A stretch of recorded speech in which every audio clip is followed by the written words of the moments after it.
Kaşını aman gözü beni deveder.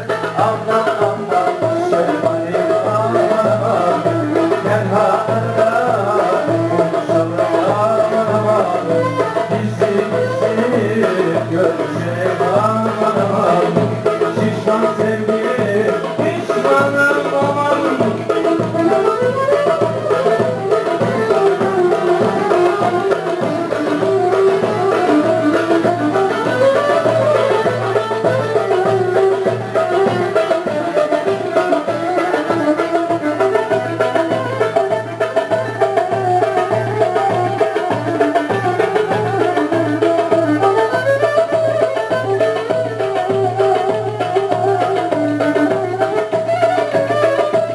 Şu çilelerden haydi gece geçtim. Görmedim annem, annem, annem, annem hayat. Görmedim annem, annem, annem, annem hayatım. Acıda da tut sularını içtim. Ölmedim gelin, gelin, gelin, gelin, vay gelin. Aman sile, sile, sile, sile, vay sile. Çektim çile, çile, çile, çile. Haydeler, hey hey, benim aklım yerlerde şırlar. Ama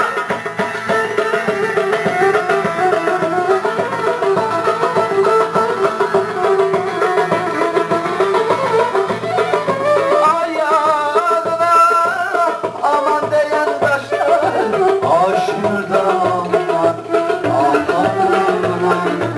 hallerim yaman çok çada içtim kafalarım kendik çayır içilir mi sular soğuk içilir mi?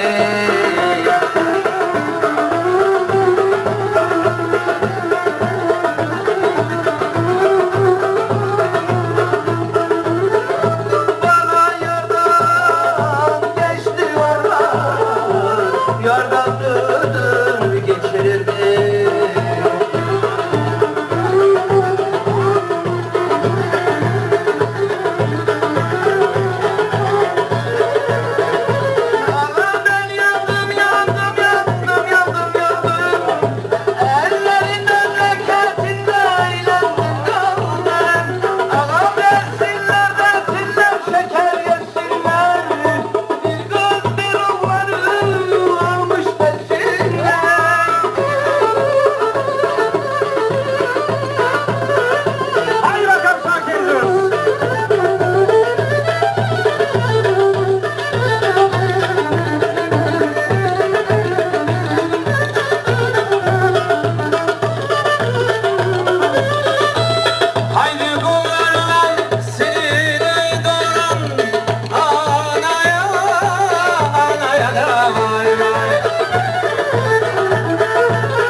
teşekkürler.